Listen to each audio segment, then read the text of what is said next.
Ration కార్డులలో మీ contribution ఏంటిది? ఇప్పుడు ఇస్తున్నటువంటి వాటిలలోనైనా పైన ఉన్నటువంటి వాటిలలోనైనా ఏమీ లేదు. అట్లాంటప్పుడు ప్రజలనే మేము అడుగుతా ఉన్నాం, ఎట్లా అలా పేరు పెడతారో చెప్పురి. ఇంద్రమ్మ ఇండ్లలో కూడా నువ్వు ఇప్పటివరకు గ్రామాలలో ఇచ్చినటువంటి దాఖలాలే లేవు. అడుగుతూనే పేరు పెట్టాలి, లేకపోతే ఇయని అని అంటున్నావు. అది కూడా ప్రజలకే చెప్తాం. మొండిగా చెప్పాలని అంటే ఎవడన్నా ఒక 501 రూపాయి చందా ఇచ్చి మండపానికి నా పేరే పెట్టాలని అంటే అది కరెక్టేనా? నార్మల్గా మనం ఏదైనా గిట్ట వినాయకుని పెట్టినా ఏదైనా పెడితే ఎవరన్నా విగ్రహాన్ని ఇచ్చారంటే విగ్రహదాత అని చెప్పి పెడతాం. కానీ బీజేపీ పరిస్థితి ఎట్లుంది అని అంటే ఒక 501 చందా రాసిచ్చి ఊరికి పెద్దగా అని చెప్పి నీ కాడికి వస్తే ఒక 501 చందా రాసిచ్చి మండపానికి నా పేరే పెట్టాలన్నట్టుంది. అది ఇచ్చిన చరిత్రనే లేదు కదా వాళ్ళకి. 10 సంవత్సరాల చరిత్ర చెప్తున్నా కదా ప్రతాపన్న. 2014 నుంచి ఇప్పటిదాకా దేశవ్యాప్తంగా కేంద్ర సర్కార్ నుంచి ఒక రేషన్ కార్డు ఇవ్వలే ఆన్ రికార్డ్. రమ్మను, నేను అంటున్నా కదా, రాములవారి మీద ప్రమాణం చేయమని ఇచ్చినామని చెప్పి, లేకపోతే రాజ్యాంగం మీద చేయమనండి.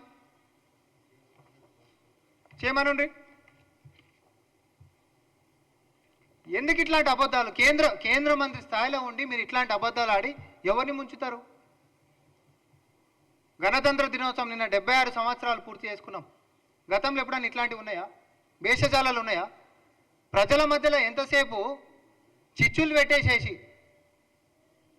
అరే ఎక్కడ పోతున్నాం మనము? మీరు కేంద్రంలో అని అంటే సార్ మాకు ఇల్లు ఇంకెక్కువ కావాలని చెప్పి కొట్లాడేటోళ్ళు బీజేపీ నేతలు, బీజేపీ ఎంపీలు అయి ఉండాలి. కేంద్ర మంత్రుల స్థాయిలో ఉంటున్నప్పుడు ఈ రాష్ట్ర హక్కుల గురించి కొట్లాడాలి. అదేం లేదు. మా బొమ్మ పెట్టకపోతే ఉన్నాయి కూడా ఇయ్యం. బెదిరిస్తురా మీరేమన్నా? మీ బొమ్మ పెట్టకపోతే మీరు ఇయ్యనిస్తారా, ఇయ్యనియరా? ఈ బెదిరింపులను చూసి ప్రజలు మీ బొమ్మని ఉంచరా? అది ప్రజలకే వదిలిపెడుతున్నాం మేము. దయచేసి బూటకపు ప్రచారాలు బంద్ చేసి పని మీద పడి పనికొచ్చేటటువంటి పనులు బీజేపీ ఎంపీలైనా కేంద్ర మంత్రులు ఇద్దరైనా రాష్ట్ర ప్రయోజనాల గురించి పోతున్నటువంటి అంశాలని దృష్టిలో పెట్టుకొని పనికిరానటువంటి విమర్శలని పక్కన పెట్టి ఈ రాష్ట్ర ప్రజల హితం కోసం, రాష్ట్ర ప్రజలకి మనం మాట ఇచ్చినాం, మన ప్రజలు బాగుపడతారు, ఇండ్లు వస్తే మన ప్రజలకు వస్తాయి, రేషన్ కార్డులు వస్తే మన ప్రజలకు వస్తాయి, ఇంకే సంక్షేమాలు వచ్చినా మన ప్రజలకు వస్తాయి. పోటీ మీద బీజేపీ చేయండి, కానీ బురద రాజకీయాలు చేయకుండా అని చెప్పి విజ్ఞప్తి చేస్తా ఉన్నాం.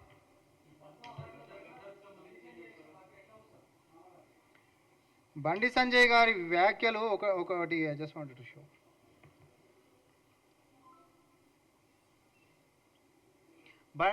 గద్దర్ గారు మరణించిన తర్వాత ఆయన యొక్క పనిని గుర్తిస్తూ, ఇది జూమ్ చేయండి అన్న, అప్పుడు ప్రధానమంత్రి నరేంద్ర మోడీ గారు అలా కుటుంబ సభ్యులకి రాసినటువంటి లేఖ, ఆయన ఏమని పొగిడిండు? సబ్బండ వర్గాల గొంతుకై వినిపించి వివక్షలు ఉంటున్నటువంటి సమాజాన్ని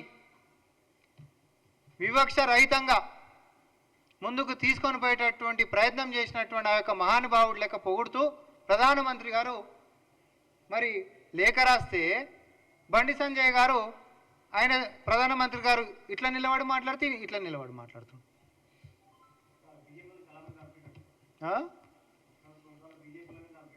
మరి ప్రధానమంత్రి గారికి చెప్పాలి పోయి చెప్పాను, అదే మాట చెప్పాను. ప్రధానమంత్రి గారిని కూడా అదే మాట అనమని, తెలంగాణకు వచ్చి అనమనన్న.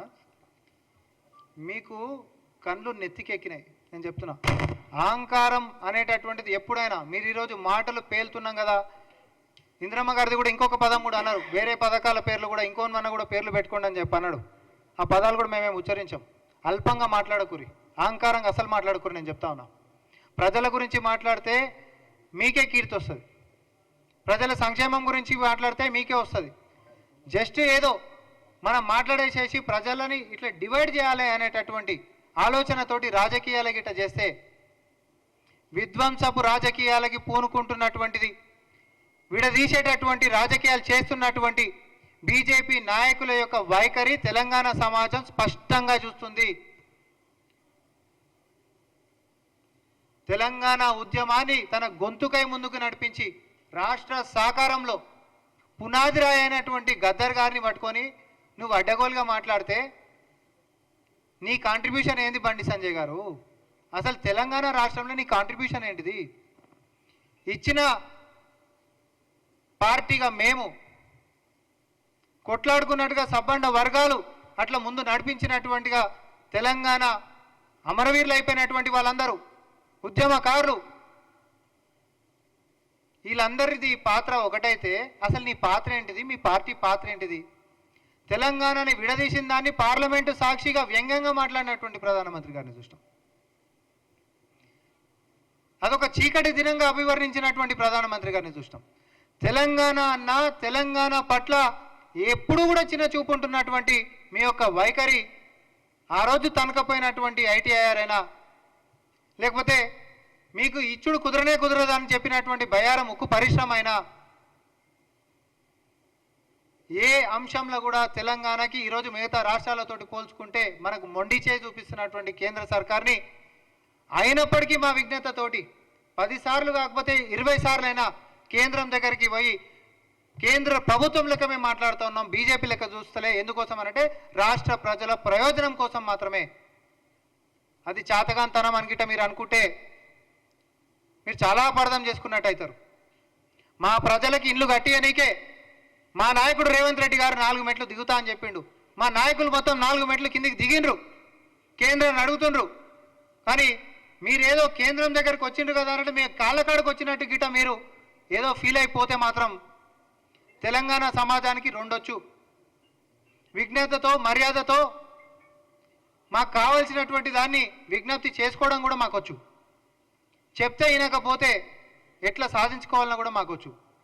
అందుకనే మళ్ళీ కూడా చెప్తా ఉన్నాం, మీ బొమ్మ వేసేది వేయంది నేను ఉన్న వాస్తవం చెప్పిన. రూపాయల 10 పైసల కాంట్రిబ్యూషన్ కూడా చేయనటువంటి నీ బొమ్మ వేయాలన్నా వద్దా తెలంగాణ ప్రజలు డిసైడ్ చేస్తారు. కానీ బొమ్మ వేయకపోతే ఈ అనేటటువంటి నీ అహంకారాన్ని మాత్రం ఖచ్చితంగా తెలంగాణ ప్రజలు బుద్ధి చెప్తారు.